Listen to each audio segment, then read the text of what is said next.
I've spent the past few weeks questioning everything I thought I knew about love, trust, and who I was as a person. And I still don't have answers. Only more questions and a feeling of betrayal that I can't seem to shake off. I met Stephanie in college. We had that kind of relationship that everyone around us envied. You know the type, inseparable, always laughing, always supporting each other. Everyone assumed we'd get married, have kids, live the perfect life. I truly thought that was what we were working towards. But somewhere along the way something changed, and I didn't notice it until it was too late. It's not like she suddenly turned into someone unrecognizable overnight. No, it was much more subtle than that. It started with little things. She started coming home late from work more often, giving me half-hearted explanations about extra shifts or meetings. Then there was the phone. Her phone, which used to always be within arm's reach, suddenly seemed to have its own life. When she'd go to the bathroom, she'd take it with her. If she was out of the house, I couldn't get a hold of her for hours, only to get a brief text that said, "Busy, talk later." At first, I didn't want to jump to conclusions. People get busy, right? It's not uncommon to go through phases where you just aren't that present in each other's lives. But it didn't take long before I started getting that gnawing feeling, the kind that makes you think something's off, even when you can't quite put your finger on it. The gut feeling that makes you question your reality. I'll admit, I'm no saint. I'm not the kind of person to spy or invade privacy. But the more things shifted, the more my instincts screamed at me to pay attention. And so, one night, after she came home late yet again, this time, after a work event that ended at 10 p.m., I decided to check her phone. It wasn't a proud moment, but it was like a spark had been lit. I had to know if my suspicions were valid. I couldn't keep second-guessing myself. I didn't find anything that night. Her messages were, for the most part, innocent enough. Nothing that would raise any immediate alarms. But I couldn't shake the feeling that I was missing something. And then there was the way she looked at me sometimes, like she was already a million miles away. Her smile didn't reach her eyes anymore, and I started to feel like I was just going through the motions while she was already somewhere else. I tried to brush it off. I really did. But over the next few weeks, things only escalated. She started staying out later, and when she did come home, she would be distant, emotionally absent. There were no more "how was your day?" conversations or plans for the weekend. It was like we were living parallel lives, just sharing a roof without any real connection. It wasn't just the late nights or the odd behaviors anymore. It was the emptiness that started to fill the space between us. And then came the night that I'll never forget. She left the house around 8 p.m., telling me she was going to meet some friends. She had done this before, and I didn't think much of it. But this time, something was different. It was the way she kissed me goodbye, or rather, the lack of warmth in it. Something in me snapped. Couldn't let it go. I needed to know if I was just overthinking things, or if something deeper was going on. I don't know what came over me, but that night, I decided to follow her. I hadn't done anything like that before, and I hated myself for even considering it. But the doubt gnawed at me, and I couldn't stop it. I drove around for an hour, half expecting her to text me or call me to let me know she was okay. But no text came. I parked a few streets away from her usual spots, places I knew she liked to go, and waited. I must have been sitting there for about 20 minutes when I saw her walking out of a bar. But she wasn't alone. A man was with her, walking close, too close. I couldn't make out his face from a distance, but the way they were leaning in, talking to each other like no one else existed, it hit me like a punch to the gut. I stayed in my car, frozen. I don't know what I thought would happen if I confronted her then and there, but I couldn't bring myself to move. They stood by the door for a moment, talking, laughing, and then he kissed her, right on the lips. My heart dropped. I don't know how long I sat there watching them, but by the time I came to my senses, they were gone. I drove home in a daze, my hands gripping the wheel so hard that my knuckles were white. How could she do this to me? What had I missed? Was I so blind to the signs? I walked into the house, numb, and collapsed on the couch, staring at the ceiling. I knew I couldn't pretend anymore. This wasn't a phase. This wasn't just her being busy. I had just witnessed her with another man. someone she was obviously intimate with. The next few days were a blur of confusion and pain. I had no idea what to say to her. The woman I thought I knew, the woman I had built my life with, was suddenly a stranger to me. And then came the confrontation, the moment I'd been dreading. I had to know if I was right, if everything I had seen that night was just my mind playing tricks, or if the truth was as brutal as I feared. The moment I asked her about it, her eyes went cold, and I knew, in that instant, everything I had been feeling was real. She wasn't just keeping secrets. She had been living a double life. What happened next? Well, that's the part that still haunts me. The day after I saw her with him, I couldn't sleep. I barely ate. All I could think about was that kiss, the way she smiled at him like I didn't exist. I had to confront her. I couldn't sit with this feeling of betrayal any longer. That night, when she came home, I was already sitting at the kitchen table, waiting. My heart was racing, my palms sweaty. I wasn't sure how to approach it, but I knew I couldn't hide from the truth any longer. "Steph," I started, trying to keep my voice steady, "we need to talk." She looked at me like she was already preparing for a fight, but she didn't know the full extent of what I knew. I wasn't going to sugarcoat it. "I saw you," I said, letting the words hit her. "With him, last night. You were kissing him." Her face went white, but she didn't say anything for a long moment. I thought she might deny it, but instead, she just shook her head, like she was tired of lying. "You don't understand," she said, her voice cold. "I'm seeing someone. I've been seeing him for months." The words hit me harder than anything I had imagined. Months. Not a mistake, not a slip-up. Months. "You've been lying to me this whole time?" I asked, barely able to keep the anger out of my voice. She didn't seem to care. "I didn't want to hurt you," she said, her eyes cold. "But I don't love you anymore. I haven't for a long time." Felt like my world crumbled in that instant. All the trust one had in her, all the memories I thought were real, everything just vanished. It was like a punch to the gut that I couldn't recover from. But what really shook me was her next words, said with almost a smirk, "I'm going to meet him again tonight, and if you try to stop me, I'll call the police. I'll say you assaulted me." My stomach twisted. That was it. It wasn't just a betrayal of my love. It was a betrayal of trust, of the person I thought I could rely on. She was willing to manipulate the situation to her advantage, to make me the bad guy. Couldn't believe it. I stood there, frozen, and all I could think was, what the hell do I do now?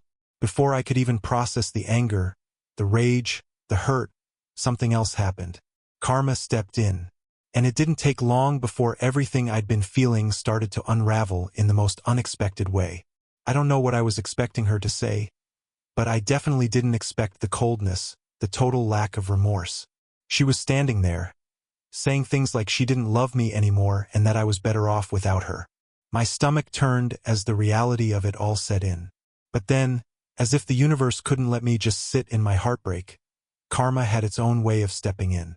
That night, after the confrontation, I went for a walk. I couldn't stand being in the same house as her anymore. My mind was racing, full of thoughts I couldn't even make sense of. Betrayal, regret, anger, everything hurt. I couldn't even look at her without feeling like she was a total stranger. But as I was walking down the street, I saw something, well, someone, that completely stopped me in my tracks. It was him. The guy I had seen her with a couple of nights ago. He was walking out of a nearby convenience store, laughing with a friend. And he didn't see me. I stood there for a moment, frozen, watching him. It was surreal. It was like watching the pieces of my life fall apart right in front of me. Couldn't help but follow him. I needed to know if it was really him. My heart was pounding in my chest, but I couldn't make myself leave. I had to confirm the truth. He walked down a couple of blocks and turned into an alley. I stayed back, a few yards away, trying not to get noticed. And then, I saw it. He pulled out his phone, typed something quickly, and sent a text. But what caught my attention wasn't the message. It was the name that popped up on his screen. It wasn't Steph. It wasn't anything related to her. It was her husband's name. My heart dropped. The realization hit me harder than anything. It wasn't just me she'd been betraying. She had been playing a dangerous game, stringing along both of us without even a second thought. I felt like an idiot, but a part of me also felt relief. Maybe it was the part of me that was too proud to let her get away with this, or maybe it was just the truth finally smacking me in the face. She wasn't just with another man. She was in a web of deceit I couldn't even begin to unravel. I stood there for a while, just trying to breathe, trying to process the wild turn this was taking. And then it hit me. This wasn't just about revenge anymore. This was bigger. This was about me finding a way to move on, to get my life back. When I finally made it back to the house, I was more at peace than I had been all day. She was sitting on the couch, her eyes glancing up at me with that same vacant look, like she didn't care. But I wasn't going to let this happen. Not anymore. Not after everything I had just uncovered. I wasn't the one who was going to be a fool in this situation. "Stephanie," I said, as calmly as I could, "I know what's been going on. You think you can keep playing both sides, but you've already lost." She didn't even flinch. "What are you talking about?" she said, but I could see it in her eyes. She knew I knew. "You and your lover," I said, my voice steady but firm. "You think you're being so clever, but I've already seen everything. And trust me, the truth is going to come out. All of it." Her face went pale, but she didn't speak. For a moment I thought she might cry or beg, but she didn't. Instead, she stood up and walked past me like I wasn't even there, not even acknowledging the bombshell I had just dropped. But that's when I realized something. I didn't need to play her game anymore. I wasn't going to fight for her affection or beg her to come back. I wasn't going to make excuses for her. And I sure as hell wasn't going to sit here and let her ruin me anymore. I didn't know exactly how everything would play out, but in that moment, I knew one thing for sure. It was time to take back control.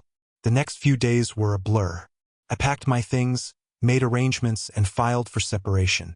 But the real kicker? I didn't have to do a single thing to make sure the truth came out. Karma had already done that for me, and it was clear that everything was about to change, in ways I couldn't even predict. But in the end, I knew I was going to be okay. Maybe not today, maybe not tomorrow, but eventually, Stephanie had made her choice. And now it was time for me to make mine. The days following the confrontation were a blur. I moved into a friend's apartment and tried to keep my mind occupied. But no matter how hard I tried to distract myself, my mind kept going back to the same thing. Stephanie's betrayal, the lies, and the coldness that seemed to take over everything between us. Filing for separation was the hardest thing I had to do. I never imagined I'd be sitting across from a lawyer, signing papers that marked the end of everything I thought was real. But it had to be done. The trust was shattered beyond repair, and I knew deep down, no matter how much I wanted things to work out, they never would. Not after everything that had happened. But the more I tried to make sense of it, the more questions kept popping up. There was something about the way she handled everything, like she was playing a game, manipulating the situation as if I was just a pawn in it. I kept thinking about that moment when she threatened to call the police and accuse me of assault. The more I replayed it, the more I realized how far she was willing to go to make sure she was the victim in all of this. And that pissed me off more than anything else. But I wasn't going to let her drag me down any longer. I had my own life to live, and I wasn't going to let her destroy it just because she had made a mess of hers. The real twist, though, came when I least expected it. I was sitting in a cafe, trying to get some work done and clear my head, when I saw something that made my heart stop. It was Stephanie, sitting at a table with the guy I had seen her with weeks ago. The same man who had kissed her, the one who was now the cause of everything falling apart. But here's the kicker, they weren't alone. There was another person with them. A woman. At first, I thought I was just seeing things. But as I stared, it became clear. The woman with them looked just like her. It was her husband. The one I had seen her texting. The one she had been juggling me and him with for months. The realization hit me like a ton of bricks. Stephanie hadn't just been unfaithful to me with one man. She'd been playing two men against each other the entire time. And now, she was sitting there, laughing and enjoying herself as if none of this mattered. I could barely breathe as I watched them interact.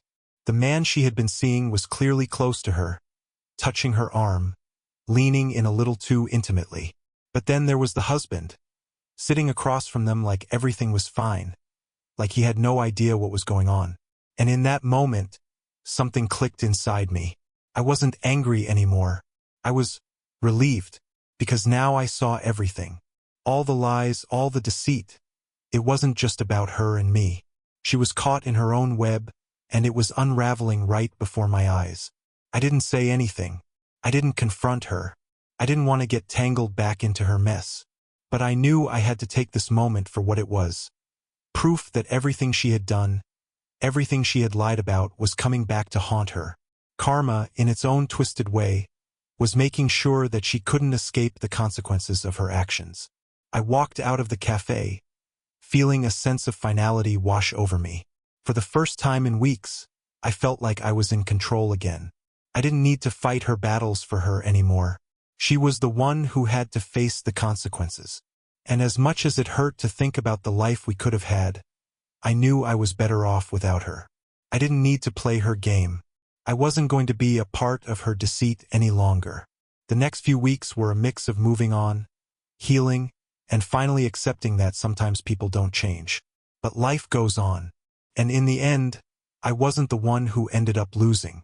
The weeks after that moment in the cafe felt like a strange kind of freedom. I stopped obsessing over her, stopped waiting for any kind of apology or explanation. Stephanie had shown me who she truly was, and there was no going back from that. But then something unexpected happened. I received a message one evening. It was from her, Stephanie. It was short, almost empty, but it was a confession in a way. I'm sorry.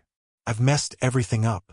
I stared at the message for a long time, not sure what to feel.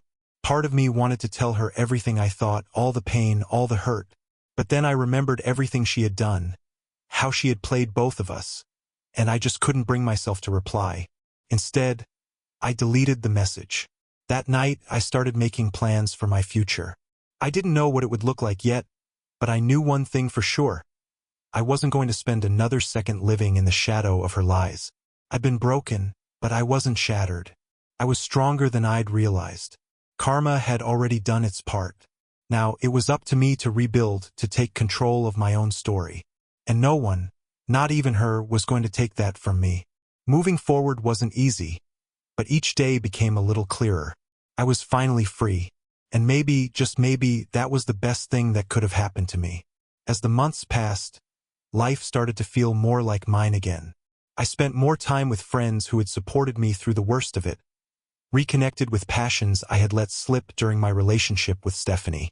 I focused on work, on personal growth, and on rediscovering who I was outside of the mess she had dragged me into. But even with all the progress, there were still moments, quiet, lonely moments, when I'd catch myself thinking about what we used to have, or rather, what I thought we had.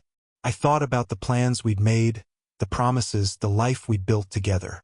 It hurt, and it still hurt at times. But I started to realize something important. I wasn't the only one left behind in this situation. Stephanie's life, as I'd seen in that cafe, had been built on a fragile foundation of lies. She was trying to juggle 2 lives, 2 relationships, all while pretending everything was fine. And maybe, in some sick way, that was her punishment. She wasn't free. She was trapped in her own web of deceit. And eventually, the truth always catches up. The real surprise came when I found out that she'd been trying to reach me. Calling, texting, even sending letters. It was almost like she wanted to fix things. But the truth was, she had burned that bridge a long time ago. By the time I found out, I had already moved on. One evening, I received a call from her. It was the first time I had heard her voice in months. I almost didn't pick up, but something inside me told me to. "Hey," she said, her voice soft and hesitant. "I know I've messed everything up, but I've changed. I want to apologize. I want to make things right." For a moment, I sat there in silence. Part of me wanted to lash out, to tell her everything I felt. But the other part, the part that had healed, was calm, collected. "You can't fix this, Stephanie," I said, finally speaking after what felt like forever. "What you did, what you kept doing, it's not something that can just be erased. You destroyed something beautiful, and you'll have to live with that. There was a long pause on the other end. I could hear the crack in her voice, the sound of someone who had just realized they had truly lost. And for the first time in a long while, I felt a nothing. No anger, no sadness. Just peace. I'm sorry, she whispered. I know, I replied, but it's too late. I hung up the phone, and for the first time, I didn't feel like I had to carry that weight anymore. It wasn't about revenge anymore. It was about letting go, about finding my own happiness. In the end, I learned that sometimes the hardest part isn't just walking away. It's realizing that you deserve better. And I did. Life had moved on, and so had I.